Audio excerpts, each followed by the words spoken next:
Assalamualaikum warahmatullahi wabarakatuh. Okey, hari ni aku nak buat reaction untuk tajuk Sumpahan Mahsuri. So korang boleh tengok video ni dekat YouTube di bawah ML Studio. Okey, so jom kita tengok sama-sama. Okay, let's start.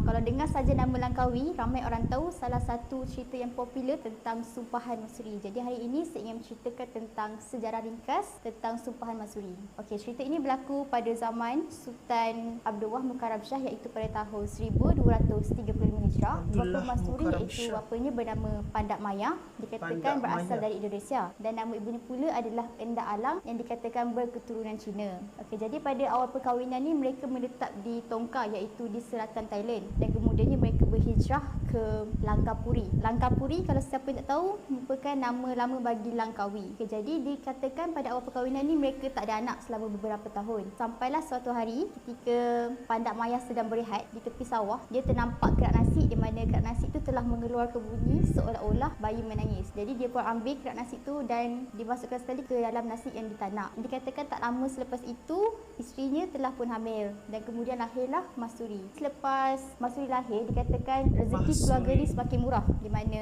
Pandak Maya telah menjumpai sarang burung layang dan juga lubuk kemenyan, di mana mereka memperdagangkan hasil mereka ini kepada pedagang-pedagang di Pulau Pinang. Dikatakan juga Pandak Maya ni telah menjumpai ular itik. Jadi menurut kepercayaan orang tahu, kalau siapa yang terjumpa ular itik ni, kalau dia makan rezeki dia murah. Mahsuri ni dibesarkan dengan penuh agama, adab dan juga adat-adat Melayu lah orang kata. Dan dikatakan juga Mahsuri belajar silat ketika dia masih kecil sehinggalah ke besar. Mahsuri ni terkenal kerana sifat kepribadiannya dan juga kecantikannya yang luar biasa. Sehingga kan kecantikannya diketahui oleh penghulu Langkawi. Okay, sebenarnya penghulu Langkawi ni merupakan wakil daripada Sultan Kedah yang bernama Datuk Perkemang Wan Yaya. Kita panggil Wan Yaya. Okay, jadi Wan Yaya berniat untuk memperisterikan Mahsuri, tetapi dihalang oleh isterinya iaitu Wan Mahora. Okay, jadi apabila mengetahui tentang ini, Wan Yahya pun membatalkan hasratnya kerana dia bimbang tentang kedudukannya dan juga nama baiknya. Pada masa yang sama, dia menyuruh anaknya iaitu Wan Darus untuk memperisterikan Mahsuri. Okay, Wan Darus ni dia terkenal juga sebab dia merupakan salah seorang pahlawan yang masyhur ketika itu dan tidak kurang tampannya. Jadi selepas mereka berkahwin, Mahsuri mengandung, dan ketika Mahsuri sedang sarap hamil, dikatakan ketika itu hubungan baik antara Siam dan juga Kedah tidak baik. Jadi Wan Yaya menghimpunkan tentera yang gagah untuk melawan tentera Siam tersebut, dan salah seorangnya adalah Wan Darus. Jadi dengan berat hati Wan Darus meninggalkan isterinya. Jadi sepanjang ketiadaan suaminya, Mahsuri menetap bersama ibu bapanya. Ibu bapa Mahsuri mempunyai seorang pekerja iaitu Dramang. Dramang dikatakan berasal dari Indonesia. Dia dikenali sebagai seorang yang sangat rajin, amanah dan juga bertanggungjawab. Tetapi yang menariknya, Dramang ni dikenali sebab dia mempunyai kepakaran ataupun bakat dalam bersyair. Sehingga kan diceritakan hampir setiap malam ramai orang berhimpun di rumah ibu bapa Mahsuri mata-mata untuk mendengar merdunya suara Dramang ini. Melihatkan keadaan ini, Wan Mahora berasa kedudukannya sebagai isteri pembesar Langkawi telah tercabar. Jadi dia berasa iri hati dengan kemasyhuran keluarga Mahsuri dan juga Mahsuri sendiri. Jadi dikatakan pada suatu hari, Dramang berada di rumah Mahsuri kerana dia ingin membuai anak Mahsuri dan menjaga anak Mahsuri. Namun kesempatan ini digunakan oleh Wan Mahora untuk membuat fitnah ke atas mereka berdua, dan dia melakukan perkara ini kepada suaminya iaitu Wan Yaya. Jadi di sinilah cerita ini bermula, di mana Wan Mahora bersama suaminya dan juga penduduk-penduduk kampung yang lain menangkap Mahsuri dan juga Dramang. Dramang dikatakan melarikan diri ke dalam hutan, namun telah ditangkap dan dibunuh, manakala Mahsuri pula telah diikat ke sebatang pokok. Okay, jadi apabila melihatkan keadaan ini, ibu bapa Mahsuri telah menawarkan seluruh hartanya.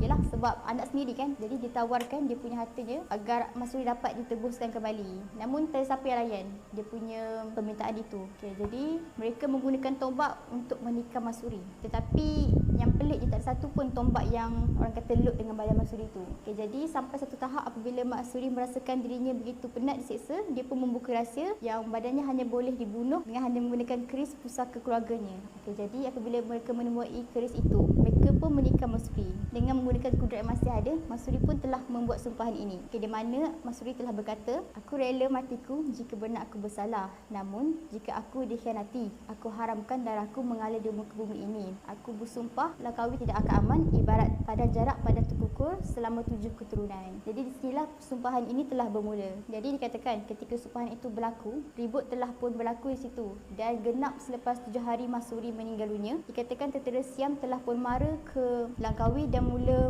menakluki Langkawi. Dan dikatakan Wan Yahya telah dijadikan hamba dan dipenggal kepalanya. Manakala Wan Mahora pula dan juga wanita-wanita lain di Langkawi telah pun diperkosa dan dijadikan hamba dan terusnya dibunuh. Nur Syamira 18. Wow, menarik.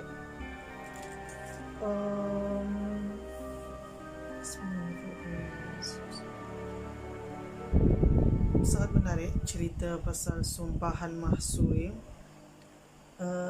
Dia, kalau kita ikutkan apa yang dia cakap dalam sini ni, Mahsuri kena fitnah, okey. Dan untuk dia membuktikan bahawa dia tu difitnah, sumpahannya tu, kalau betul lah dia difitnah, so maknanya sumpahan tu berlakulah. Dan kalau dia betul-betul membuat benda tersebut, so maknanya tidak akan berlakulah sumpahan tu. Tapi based on cerita dia ni, Langkawi telah ditawan oleh Thailand. Okay, so agak menarik cerita ni. Jarang tak orang nak cakap pasal Mahsuri dan sebagainya secara detail begini. Mungkin kita just tahu cerita Mahsuri ni based on kepada cerita-cerita yang ditayangkan di TV. Aku pernah nampak cerita ni bila tak tahu, tapi bila dibuat drama dia taklah seperti yang real story punya ni kan. So agak menarik untuk cerita ni. So bagi yang korang yang tak nonton lagi sumpahan Mahsuri ni, aku cadangkan untuk korang nonton video ni. Sangat-sangat menarik. At least kita boleh tambah lah knowledge kita dan juga kita tahu sedikit pasal sejarah yang berlaku. Tapi dia kata dekat sini, ini hanyalah penceritaan. Untuk mengatakan dia 100% benar, tidak dapat disahihkan jugalah kan. Okay, so apapun, aku sangat berpuas hati dengan video yang dia tayangkan ni. Okay, thank you dan kita jumpa untuk next video lagi. Bye, Assalamualaikum.